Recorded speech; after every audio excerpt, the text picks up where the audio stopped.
पुष्पा को नेशनल खिलाड़ी समझे क्या है, इंटरनेशनल खिलाड़ी। আজকের ভিডিও হচ্ছে পাবলিক সেক্টর, প্রাইভেট সেক্টর এবং গ্লোবাল সেক্টর নিয়ে business studies chapter 3 class 11 semester 1 বিস্তারিত আলোচনা হবে। দিল থামকে बैठिए दोस्तों, কেন আজকের যে ভিডিও হবে পুরো মাখন হবে। যদি কোনো জায়গায় অসুবিধা হয় ফার্স্ট কমেন্ট যেন তোমার হয়, ফার্স্ট কমেন্টের রিপ্লাই যেন আমার হয়, হতে হবেই। চলো দেখে নাও আজকের ভিডিও। প্রাইভেট সেক্টর কোনগুলোকে বলা হয়? যেগুলো কোনো মানুষ চালাচ্ছে, কোনো ইন্ডিভিজুয়াল মানুষ। শিবম আমাদের জুড়ুয়া ভাই, এই জুড়ুয়া ভাই একটা ব্যবসা চালাচ্ছে, সেটাকে বলা হয় প্রাইভেট সেক্টর। যেখানে কোনো গভর্নমেন্ট থাকবে না, কোনো সরকার বলে কোনো জিনিস থাকবে না, যেখানে ওন, কন্ট্রোল এবং ম্যানেজ কে করবে? তিনটে, একটা ইন্ডিভিজুয়াল করবে বা গ্রুপ অফ ইন্ডিভিজুয়াল। যেখানে অনেক ব্যক্তি থাকবে, ব্যক্তিরা যখন কোনো ব্যবসা চালাবে সেটাকে বলছে প্রাইভেট সেক্টর। এবার সব থেকে বড় প্রশ্ন যেটা আমাদের মাথায় আসছে, ব্যবসাদার আর উদ্যোক্তার মধ্যে পার্থক্যটা কি? এটা সব থেকে বড় বিষয়। ব্যবসাদার বা উদ্যোক্তার মধ্যে পার্থক্য যদি বুঝতে পারো তাহলে তুমি ব্যবসা বুঝে যাবে কি জিনিস। একজন ব্যবসাদার শুধু ব্যবসা করে, যেমন আমি একটা এক্সাম্পল দিই। আমরা ছোট থেকে চিকেন কষা খেয়ে আসছি, ছোট থেকে বাচ্চা বেলা থেকে মা বাবা চিকেন কষা করছে, মা চিকেন কষা দাও ভাত খাবো। কিন্তু এই চিকেনটাই যখন আমাদের কোনো রেস্টুরেন্টে যাচ্ছি তখন ওটা হয়ে যাচ্ছে chicken 65, chicken lollipop, chilli chicken, varieties নাম হয়ে যাচ্ছে। নামটা এক কিন্তু কামটা অন্য করে দিচ্ছে। মানে যে জিনিসটা থেকে আমি নতুন করে কিছু তৈরি করলাম, পুরোনো জিনিসটাই আছে, পুরোনো জিনিসটাকে নতুন কিছু করে তৈরি করলাম। যেরকম আখ, একটা আখের দাম হচ্ছে, লাঠিগুলো হয় না, ওই লাঠিগুলোর দাম হচ্ছে 50 থেকে 60 টাকা, কিন্তু এক গ্লাস আখের রস কম করে নেয় 20 টাকা, নেয় কি নেয় না? তো 20 টাকা হচ্ছে আখের রসের দাম, আর একটা লাঠির দাম হচ্ছে 50 টাকা। ভালো করে শোন, ওই 50 টাকার আখের লাঠিটা নিয়ে আমি 5টা গ্লাস বানাতে পারবো। কটা গ্লাস? 5 20 100। 50 টাকা কিনে নিয়ে এলাম, 50 টাকা লাভ। এটা হচ্ছে উদ্যোক্তা। যে আখ বিক্রি করছে সে হচ্ছে ব্যবসাদার, আর যে আখ থেকে আখের রস বিক্রি করছে সে হচ্ছে উদ্যোক্তা বা এন্টারপ্রেনার। বোঝা গেল? ফল বিক্রেতা ফল বিক্রি করছে ব্যবসাদার, ফল বিক্রেতা ফলটা নিয়ে ফলের রস বিক্রি করছে উদ্যোক্তা। যখন কোনো ইনোভেশন থাকবে, যখন কোনো ক্রিয়েটিভিটি থাকবে, যখন কোনো নতুনত্ব ভাব থাকবে, পুরোনো জিনিসটাকে নতুন করে করবে, তখন সেটাকে বলা হয় উদ্যোক্তা। কথা বোঝা গেল না গেল না? এটা হচ্ছে মেন ডিফারেন্স উদ্যোক্তা আর ব্যবসাদারের মধ্যে। ব্যবসাদার সবার হলেও উদ্যোক্তা সবাই হতে পারে না। সেজন্য ব্যবসাদাররা মার খায়, বলে না ব্যবসা আমার চলছে না। কেন চলছে না বলতো? সময়ের সাথে অ্যাডজাস্ট করতে পারছে না। According to the time they are not getting adjusted. Why? Right now আমাদের এআই চলে এসছে, চ্যাট জিপিটি চলে এসছে এবং নিউ টেকনোলজি চলে এসছে। আমরা যদি গুগল পে, ফোন পে না জানি, সেই দোকানে জিনিস নেবো? আমার কাছে ক্যাশ নেই, আমি গুগল পেতে গেছি, আমি কাকুকে বলছি কাকু আমাকে 5টা রসগোল্লা দাও, কিন্তু কাকুর দোকানে গুগল পে, ফোন পে কিছুই নেই। তাহলে কি করব? ওই দোকান থেকে নেবো না। পরিষ্কার কথা, কারণ আমার কাছে ক্যাশ নেই। তো আমাকে টেকনোলজিকে নিয়ে চলতে হবে, এটা বাস্তব কথা। এক্সাম্পল, মনোরমা সুইটস, তোমরা মনে আছে নাকি চন্দ্রযান 2 যখন বেরোলো, লঞ্চ করলো, তখন চন্দ্রযান 2 নিয়ে একটা মিষ্টি করেছিল, just two attract the customer. That is entrepreneur. ওরা জানা না কিন্তু এটা এন্টারপ্রেনার। রিলায়েন্স জিও যখন সিমটা বের করেছিল তখন ফ্রিতে সিমটা ডিস্ট্রিবিউট করেছিল তোদেরকে টানার জন্য। That is entrepreneurship. যখন কোনো দোকান খোলে প্রথম 10 দিন 15 দিন অফার দেয়, যদি না অফার দেয় তাহলে that means he is businessman, he is not entrepreneur. Entrepreneur হলে অফার দেবে, রাইট? বোঝা যাচ্ছে? ক্যাব, এই যে ক্যাব ড্রাইভার, জানিস না ক্যাবরা কি? ট্যাক্সি আগেও ছিল, এখনো আছে, but with the use of technology he makes an app so that we can operate the app, and through operate the app we can book anytime any type of cab, right? মানুষজন আগেও ছিল, গাড়ি ঘোড়া আগেও ছিল, technology use করে cab তৈরি করলো। জোম্যাটো খাবার আগেও ছিল, এখন আছে, এখন বসে ঘরে খাবার নিতে পারছি। That is use of technology, that means he is entrepreneur. Entrepreneur is nothing but উদ্যোক্তা, যে পুরোনো জিনিসকে নতুন ভাবে কাজে লাগায়। কথা বোঝা যাচ্ছে? তাহলে একটা কথা বল, প্রাইভেট সেক্টরে কোনো গভর্নমেন্ট ঢুকতে পারবে না। এটা মেন বক্তব্য হচ্ছে এটা। কোন ব্যক্তিগত কোন লোক সে ব্যবসা চালাবে, তার মানে সে যেরকম খুশি ব্যবসা চালাতে পারে, যেরকম খুশি, ছোট বড় যেরকম খুশি ব্যবসা চালাতে পারে, তার কোনো অধীনে কারো থাকতে হবে না। এটাকে বলছে প্রাইভেট সেক্টর। এবার আসছি পাবলিক সেক্টর। পাবলিক সেক্টর কোনগুলোকে বলা হয়? যেটাকে ওন, কন্ট্রোল বা ম্যানেজ করা হয় গভর্নমেন্টের দ্বারা। যা বলবে গভর্নমেন্ট, গভর্নমেন্ট আমার বাবা। ওন, কন্ট্রোল বা ম্যানেজ কে করবে? Managed by government. যখন গভর্নমেন্ট ম্যানেজ করবে তখন সেটাকে বলা হয় কি পাবলিক সেক্টর। কথা বোঝা গেল না গেল না? এটাকে বলা হয় সরকারি ক্ষেত্র, সরকারি ক্ষেত্র। ঠিক আছে, বোঝা যাচ্ছে ব্যাপারটা কি বলতে গেলাম? যেটা পুরোপুরি কে চালাচ্ছে? সরকার চালাচ্ছে, সেটাকে বলে সরকারি ক্ষেত্র। এবার বল সরকারি ক্ষেত্রে যদি নিউ টেকনোলজি না ইউজ করে তাহলে সরকারি জিনিসও চলবে না। তোরা জানিস ভালো করে এখনকার দিনে তুই বল প্রাইভেট হসপিটাল বল বা প্রাইভেট স্কুল বল, প্রাইভেট স্কুল কতটা গ্রুম করেছে, হ্যাঁ কি না? তোর আজকে যারা বাংলা মিডিয়ামে পড়িস বলতে নেই, কিন্তু কষ্ট হয়, এটা ঠিক যে তোরা এখনো ইংলিশকে ভয় পাস, ইংরেজিকে ভয় পাস। অনেক ছাত্রছাত্রী আছে বাংলা মিডিয়ামে ইংরেজিকে ভয় পায়, কিন্তু ইংলিশ মিডিয়ামে তাদেরকে এমন করেই তৈরি করা হয়, যেটা সিবিএসসি আইএসসি, তাদের কি করা হয় ছোট থেকে ইংলিশটাকে পোক্ত করা হয়। তবে হ্যাঁ, মাতৃভাষাকে অবশ্যই সম্মান করা উচিত সবারই, কিন্তু ইংলিশটাকেও জানতে হবে, শিখতে হবে। কারণ তুই বাইরে গেলে তুই যদি বলিস বাংলায় আমার ধ্যান, বাংলায় আমার জ্ঞান, এটা চলবে না ভাই। সাউথে যদি নিজের রোগ সারাতে যাস, হায়দ্রাবাদ যাস, তাহলে অবশ্যই তোকে ইংরেজিটা জানতে হবে, জানতে হবে। কারণ কমিউনিকেট করার জন্য, কথা বলার জন্য ইংরেজিটা জানতে হবে। আর তুই যদি তখন বলিস আমি বাংলা মিডিয়ামে পড়েছি, এটা কিন্তু কোনোদিনই স্বীকারিত হবে। বোঝা গেল? কথা বোঝা যাচ্ছে? আচ্ছা, সোল প্রপার্টিসি ব্যবসা মানে কোনগুলোকে বলা হয়? এক মালিকানা ব্যবসা মানে জানিস? যেখানে একটাই মালিক। আমি এটা বলছি না, এখন এই দুটো বুঝেছিস নাকি বল? ক্লিয়ার আছে কনসেপ্ট? বোঝা যাচ্ছে? আচ্ছা, যদি বোঝা যায় থাকে তাহলে পাবলিক সেক্টরকে তিন ভাগে ভাগ করা হয়। পাবলিক সেক্টরকে তিনটে ভাগে ভাগ করা হয়। একটা হচ্ছে ডিপার্টমেন্টাল আন্ডারটেকিং। ডিপার্টমেন্টাল, আমি এটা বাংলা বলে দিচ্ছি, আন্ডারটেকিং। যাদের বাংলা মিডিয়াম আছে তারাও লিখে নেই, আমি তবে বাংলাটা বলে দিচ্ছি। ডিপার্টমেন্টাল আন্ডারটেকিং, পাবলিক কর্পোরেশন বা statutory corporation, statutory corporation, STATU corporation,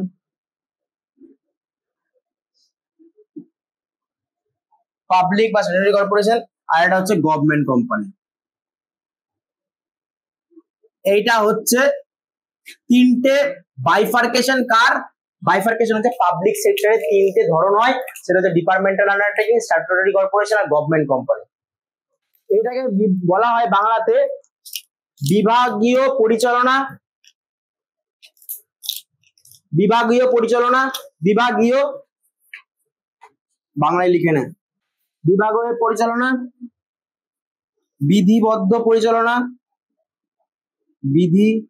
বিধিবদ্ধ সংগঠন, আর এটা হচ্ছে সরকারি কোম্পানি। সরকারি কোম্পানি এইগুলো কি জিনিস দাদা আমি বোঝাচ্ছি, আগে এগুলো লিখে নাও। পাবলিক সেক্টরকে তিন ভাগে ভাগ করা যায়, ডিপার্টমেন্টাল আন্ডারটেকিং, পাবলিক কর্পোরেশন বা স্ট্যাটুটরি কর্পোরেশন, আর 3 নম্বর হচ্ছে গভর্নমেন্ট কোম্পানি। এই তিনটে ধরনেরই হচ্ছে গভর্নমেন্ট সেক্টর হয় বা পাবলিক সেক্টর হয়। ভালো করে শুনবেন। ডিপার্টমেন্টাল আন্ডারটেকিং, যখন কোন ডিপার্টমেন্টাল আন্ডারটেকিং কখন বলা হবে? যখন কোন মিনিস্টার সেখানে অ্যাপ্রুভ করবে। যেরকম ধর ইন্ডিয়ান রেলওয়ে, ইন্ডিয়ান রেলওয়ের আন্ডারে কি আছে?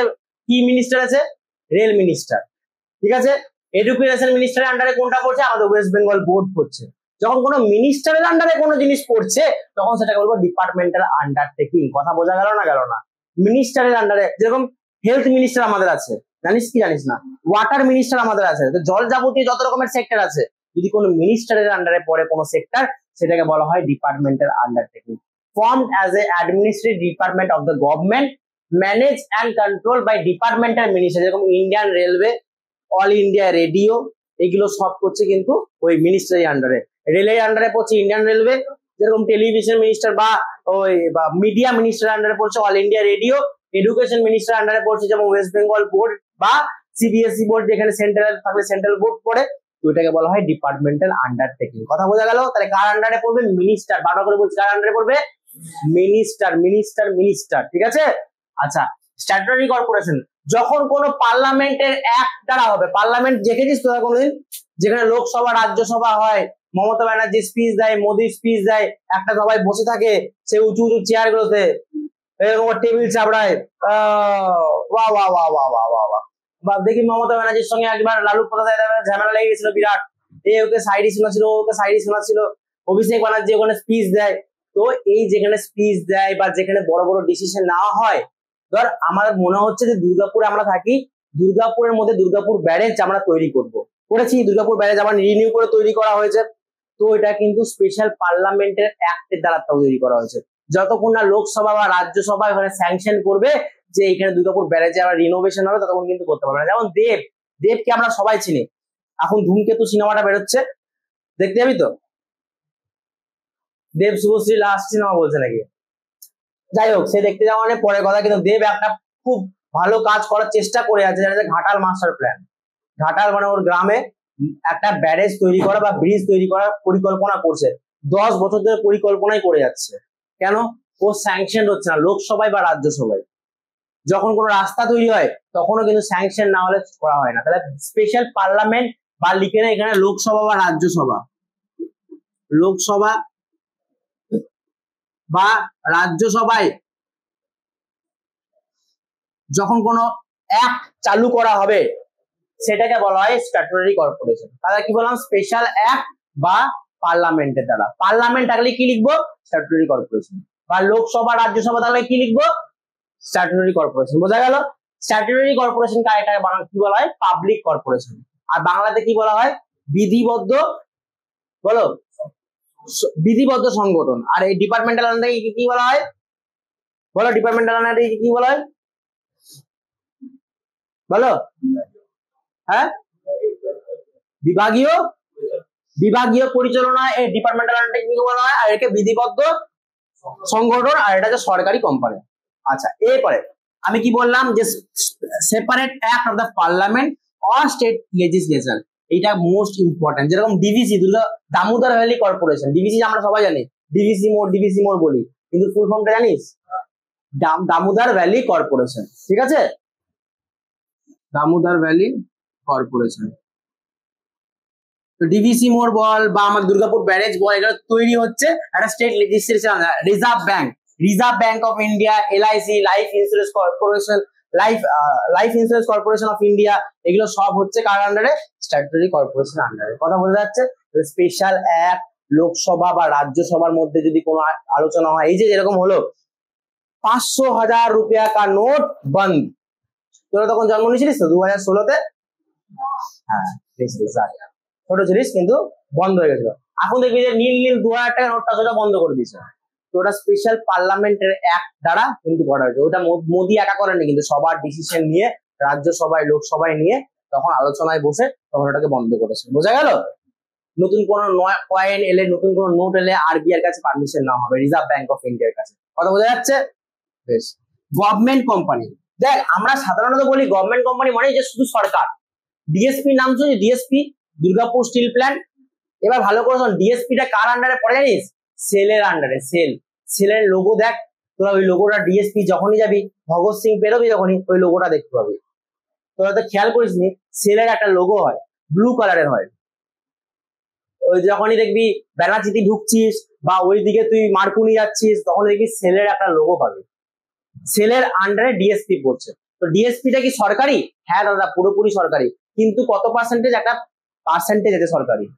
ডিএসপি শেয়ার তুই কিনতে পারবি, তুইও মালিকানা পাবি। কখন বলবো সেটাকে সরকারি কোম্পানি? যখন সেই কোম্পানিটার 51% শেয়ারের বেশি থাকবে। 51% এর কম থাকলে হবে না। কত থাকতে হবে? 51% শেয়ারের বেশি থাকতে হবে, তবে ওই কোম্পানিটা কি বলা হবে? গভর্নমেন্ট কোম্পানি বা সরকারি কোম্পানি। সরকারি মানে এটা নয় যে 100%ই গভর্নমেন্টের, 51% এর বেশি থাকতে হবে গভর্নমেন্টের শেয়ার। বোঝা গেল? কত পার্সেন্টের উপরে থাকতে হবে? আর 51% নিচে থাকলে ওটা কি বলবো? ওটা গভর্নমেন্ট কোম্পানি বলবো না। 51% এর উপরে যদি থাকে তাহলে সেটা কি বলবো? Government company. বোঝা যাচ্ছে? ঠিক তো? যেরকম DSP SAIL, BHEL, Bharat heavy electrical LTD. কথা বোঝা গেল না গেল না? তাহলে প্রথম কথা, মিনিস্ট্রি আন্ডারে পড়লে কি বলবো তাকে? Departmental undertaking. যখন কোনো স্পেশাল পার্লামেন্ট বা এক রাজ্যসভা বা লোকসভার আন্ডারে কোনো কাজ করবে তখন সেটা বলবো স্ট্যাটুটরি কর্পোরেশন। আর 3 নম্বর কোনটাকে বলবো? Government company. যখন 51% বেশি শেয়ার থাকবে কার? গভর্নমেন্টের। কম থাকলে হবে না। জয় রামজি কি, তুমি তাহলে গভর্নমেন্ট কোম্পানি নও। কথা বোঝা যাচ্ছে? সেটাকে বলা হচ্ছে গভর্নমেন্ট কোম্পানি। কোনো অসুবিধা, কোনো ডাউট? দেখো এই ডিপার্টমেন্টাল আন্ডারটেকিং পুরোপুরি চলছে বাবার উপর, মিনিস্টারের উপর। মিনিস্টার যা বলবে তাই হবে। মিনিস্টার যদি বলে গু খাও, গু খেতে হবে। জোকসে পার্ট। মিনিস্টার যা বলবে তাই, তার মানে কোনো ফ্লেক্সিবিলিটি নেই, নড়চড় করবে মিনিস্টারের পারমিশনে। ঠিক আছে। 2 নম্বর হচ্ছে স্ট্যাটুটরি কর্পোরেশন, এর অল্প ফ্লেক্সিবিলিটি আছে। হ্যাঁ, ও মানে কিরকম বলতো, এ হচ্ছে সেই 5-6 বছরের বাচ্চার মতো, বাবা বাবা এটা খাবো, বাবা বাবা এটা করবো, বাবা বাবা এটা করবো, মা মা করছে সবসময়। আর এ হচ্ছে তোদের মতো বয়সী, কিছু হলে এখন মোটামুটি পারমিশন নিস যে মা আমি এখন যাচ্ছি, 7টার সময় যাচ্ছিস, মা আমি এখন বেরোচ্ছি, কখন আসবি? 10টায়। তো এইটা হচ্ছে স্ট্যাটুটরি কর্পোরেশন। আর আর এটা কি গভর্নমেন্ট কোম্পানি, কি এই এনাফ ফ্লেক্সিবিলিটি, বেরোচ্ছি আমি, কবে আসছি জানি না, that is the thing, right. Government company flexibility আছে, এর কম ফ্লেক্সিবিলিটি আছে, এর তো ফ্লেক্সিবিলিটি নেই। কথা বোঝা গেল না? এই হচ্ছে ছোট ছেলে, একটু মিডিয়াম ছেলে, আর এটা হচ্ছে বুড়ো ধামড়া, ঠিক আছে। আচ্ছা আচ্ছা, এবার তোদেরকে একটা কথা বলি, কোম্পানি যারা বড় বড় ডিসিশন নেয় তাদের কি বলা হয় জানিস? কে বললো কে বললো কে বললো? এই তো, ভেরি গুড। যারা কোম্পানির বড় বড় ডিসিশন নেয়, যারা গোল টেবিল বৈঠকে বসে কোম্পানির মধ্যে যে কি হবে ভবিষ্যৎ পরিকল্পনা কি, তাদেরকে বলা হয় বোর্ড অফ ডিরেক্টরস। কি বলা হয়? আবার বল, দিল সে বলো, প্যার সে বলো, বোর্ড অফ ডিরেক্টরস। যারা কোম্পানির বড় বড় ডিসিশন নেয়, যারা সব কাজ করে, তাদের কি বলা হয়? Board of directors. কথা বোঝা গেল না? গেল না? তাহলে ডিপার্টমেন্টাল আন্ডারটেকিং এর সব ডিসিশন নেবে গভর্নমেন্ট, এইখানে নেবে বোর্ড অফ ডিরেক্টরস, আর এইখানে নেবে বোর্ড অফ ডিরেক্টরস, আর গভর্নমেন্টও কিছু পার্টের ডিসিশন নেবে, কারণ গভর্নমেন্টে তো 51% শেয়ার থাকবে না, আর বাকিটা তো প্রাইভেট থাকবে, ঠিক আছে। আচ্ছা, এরপরে আচ্ছা আমি একটা কথা বলি, সেপারেট লিগাল এন্টিটির নাম জানো? বলেছিলাম প্রথমেই, যখন আমি পড়ানো শুরু করি তখন বলছিলাম সেপারেট লিগাল এন্টিটি। আশা করি বর্ষা তুই জানিস, অগ্নিশ্বর, সেপারেট লিগাল এন্টিটি মানে বলে দিচ্ছি আরেকবার শোনা যাবে। আমাকে আর আমার ব্যবসাকে আলাদা রাখতে হবে, আমি আর আমার ব্যবসা আলাদা। যদি আমি আর আমার ব্যবসা এক হয়ে যায়, তাহলে লুটে ফুটে এক হয়ে যাবে। মোমোর দোকান খুলেছিস, চলে যাচ্ছে অয়ন, চলে যাচ্ছে সিকদার, চক্রবর্তী, সবাই চলে যাচ্ছে, শ্রিয়া 10-12টা চলে যাচ্ছে, তাহলে মোমোর দোকান তো 2 দিনে হাবিস হয়ে যাবে বিনা পয়সায় খেলে, টাকা দিয়ে গেলে অসুবিধা নেই। তো সেপারেট লিগাল এন্টিটি মানে হচ্ছে, মানে আমি বলছি এক্সাম্পল, সরি ডোন্ট মাইন্ড, মানে আমিও ধরো ভিক মাঙ্গার মতো চলে যেতে পারি, অসুবিধা কিছু নেই। এই আবার স্টুডেন্ট করে দেখি খেয়ে আসি কেমন করছে, আমি একদিন গেলাম ঠিক আছে, তুমি খাওয়ালি সম্মান দেওয়ার জন্য, 2 দিন গেলাম খাওয়ালি, 3 দিনও দাদা পারবো না, সত্যি কথা বলছি। সেপারেট লিগাল এন্টিটি মানে হচ্ছে আমাকে আর আমার ব্যবসাকে আলাদা রাখতে হবে। বোঝা গেল না? গেল না? তাহলে ডিপার্টমেন্টাল আন্ডারটেকিং এর নো সেপারেট লিগাল এন্টিটি, কারণ গভর্নমেন্টই চালাচ্ছে না, পুরোপুরি বাবা চালাচ্ছে। বাবা বলছে এরকম করে চুল কাটো, তো এরকম করেই চুল কাটতে হবে, বাবা বলছে এই ড্রেসটা পড়তে হবে, তো এই ড্রেসটাই পড়তে হবে, তাহলে সেপারেট লিগাল এন্টিটি নেই, বাবা যা বলবে তাই। এর ক্ষেত্রে সেপারেট লিগাল এন্টিটি আছে, আর এর ক্ষেত্রেও সেপারেট লিগাল এন্টিটি আছে। কথা বোঝা যাচ্ছে না? যাচ্ছে না? আমি এই জিনিসগুলো বোঝানোর জন্য শুধুমাত্র বলছি। আচ্ছা, যদি কোনো ভুল ভ্রান্তি হয়, ধর কোনো রকমের ভুল হলো, তাহলে এ কাকে জবাবদারি দেবে বলতো? জবাব কাকে দেবে? মিনিস্টারকে, কারণ মিনিস্ট্রি আন্ডারে কাজ করছে, তাহলে মিনিস্টারকে জবাবদারি দেবে। এ কাকে জবাবদারি দেবে? পার্লামেন্টকে, যদি ভুল কোনো কাজ হয়। এ কাকে জবাবদারি দেবে? গভর্নমেন্টকে। বোঝা গেল না? গেল না? এইটা হচ্ছে মেন বক্তব্য। এই তিনটে মানুষজন বুঝতে পারে না, তোরা বুঝতে পারছিস নাকি বল? ঠিক তো? চলে এরপরে আসবো আমরা পরের পার্টটাতে, সেটা হচ্ছে মাল্টি ন্যাশনাল কোম্পানি বা গ্লোবাল কোম্পানি বা মাল্টি ন্যাশনাল কর্পোরেশন। এবার আসি দেখো, গ্লোবাল এন্টারপ্রাইজেস বা MNC company, multi national company বা মাল্টি ন্যাশনাল কর্পোরেশন, এগুলো কি হয়? ডেফিনেশনটা দেখো, the companies which are incorporated in one country but carry on their business on another country, on other country are called multinational company in many countries, on the business in many countries of it. ঠিক আছে, এখানে হবে in many countries are called multinational company। যে কোম্পানিটা ভালো করে শুনবি, একটা হয় হোস্ট কান্ট্রি, একটা হয় হোম কান্ট্রি। হোস্ট কান্ট্রি, এই হোম কান্ট্রি কোনটাকে বলা হয়?